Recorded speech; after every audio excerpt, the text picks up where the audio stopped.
Bonjour à tous.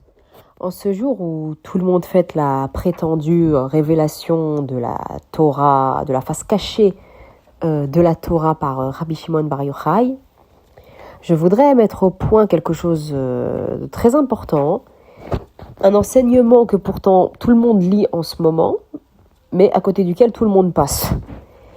C'est un enseignement central que l'on trouve tout simplement dans les Pirkei Avot, qu'il est de coutume de lire en cette période du Homer. Et on n'a pas besoin d'aller chercher très loin, il s'agit de la toute première Mishnah des Pirkei Avot. Chapitre 1, Mishnah numéro 1. Moshe kibel Torah misinai, umsara li Yoshua, ve Yoshua li skenim, uskenim li neviim, uneviim mesaruha, le anshe knesset agdola. Hem amru shosha devarim, hevu metunim badin, ve'hamidu talmidim arbe, va'asu siyag la Torah. Qu'est-ce qu'on a dans cette Mishnah? Déjà, la première chose, on sait que les Pirkei Avot, dans leur globalité, il s'agit d'enseignements de morale, d'éthique. Transmis par qui? Par Chazal, par Rabbotenu Zechronam Livracha, Rabbi Yehuda Hanassi, Rabban Shimon ben Gamliel, des figures du judaïsme absolument incontournables, nos maîtres dépositaires de la loi orale.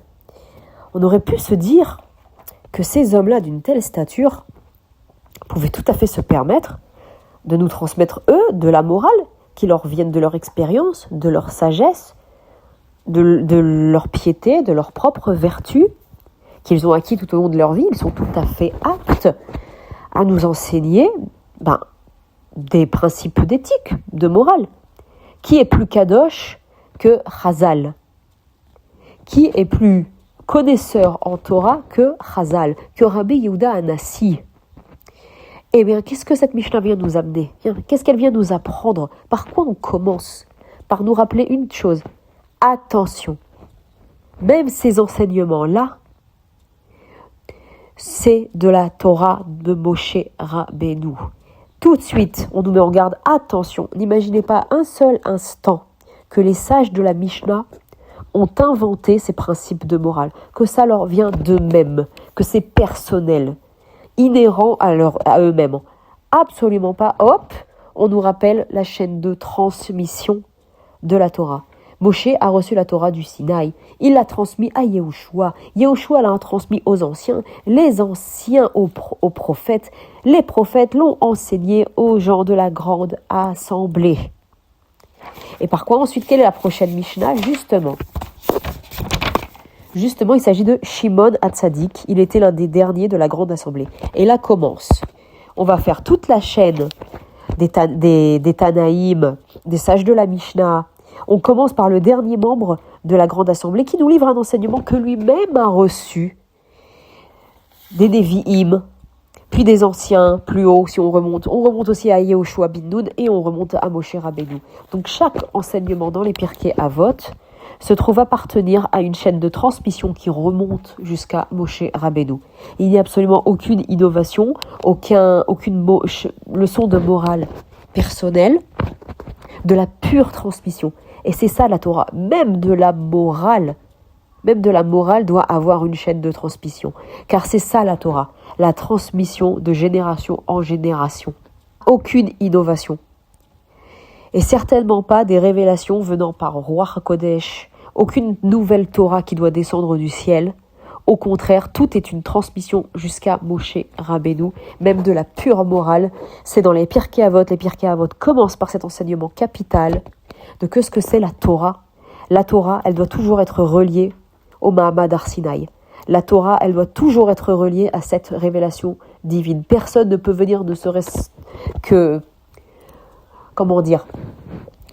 Personne ne peut venir ne serait-ce que innover, ne serait-ce qu'un enseignement de morale. De morale qu'on aurait volontiers accepté des sages de la Mishnah. Et maintenant, même cela doit remonter jusqu'à Moshe Rabbeinu. Donc ça, c'est une première chose très très importante. Donc en résumé, toute Torah qu'on entend doit appartenir à celle qu'on a reçue au Har Sinaï, que ce soit la Torah écrite ou la Torah orale. Et je vais même aller encore plus loin, on va laisser les Pirkei Avot et on va aller dans le Mishneh Torah du Rambam. On va dans les Ilchot Yesodei HaTorah, les lois du fondement de la Torah. Pareil, on va pas très loin. Ilchot Yesodei HaTorah, chapitre 8. Qu'est-ce qui nous explique là le Rambam? Justement, que en toutes ces circonstances, on doit être des sachants et pas des croyants. Moshe Rabbeinu, Lo Haeminu vo Israël, mipnei haotot she'asa. Déjà, ce qu'il nous dit, Moshe Rabbeinu, ils n'ont pas cru en lui grâce aux signes qu'il a fait.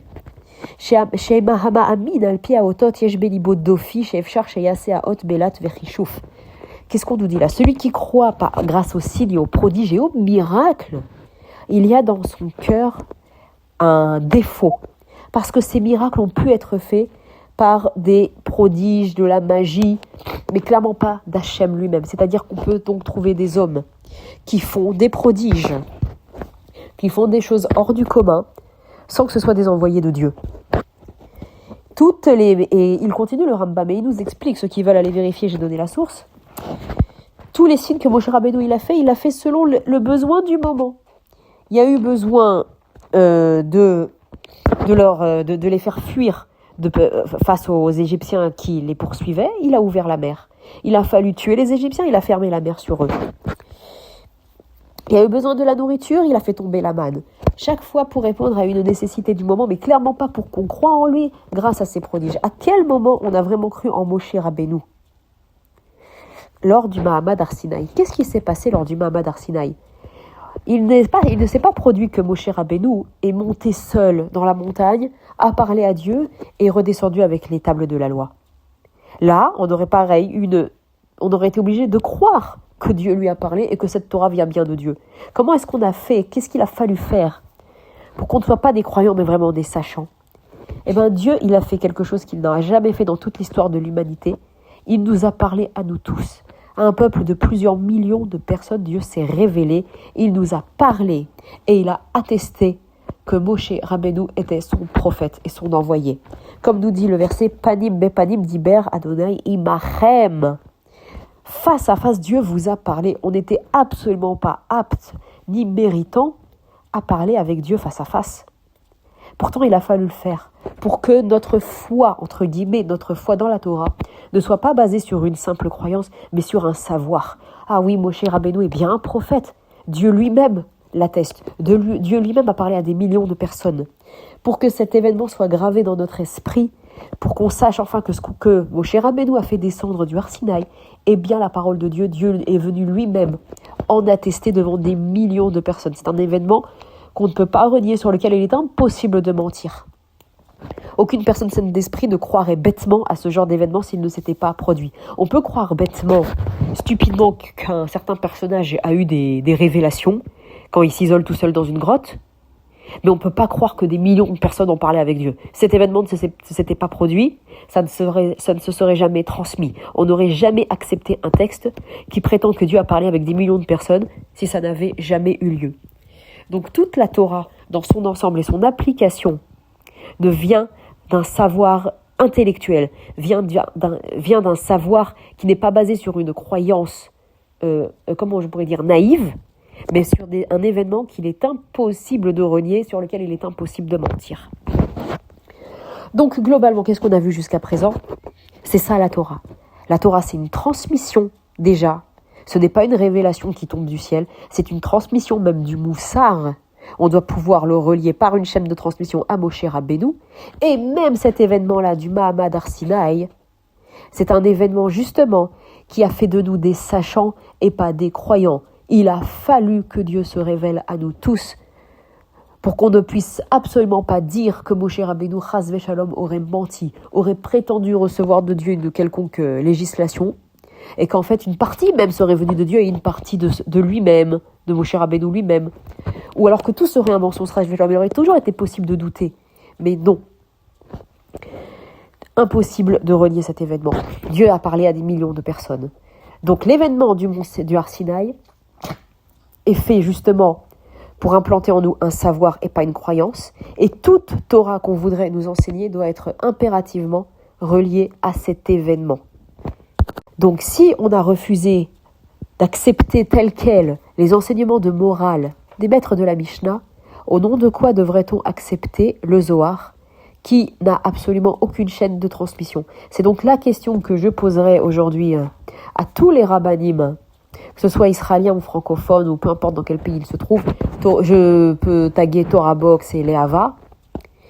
Je leur pose la question, où est la chaîne de transmission du Zohar? Je n'ai pas pu accepter de Rabbi Yehuda Hanassi un seul enseignement sans qu'on me ramène la chaîne de transmission jusqu'à Moshe Rabbeinu. Par contre, le Zohar, un livre qui est sorti de nulle part, je dois l'accepter sans que vous me le rameniez, sans que vous me le rattachiez au Mahamad Har Sinaï. Pour finir cette petite vidéo, je vais me permettre de répondre d'avance à un argument que je sais qu'ils vont me sortir. Et je sais déjà quoi répondre, donc je vais leur épargner un effort inutile.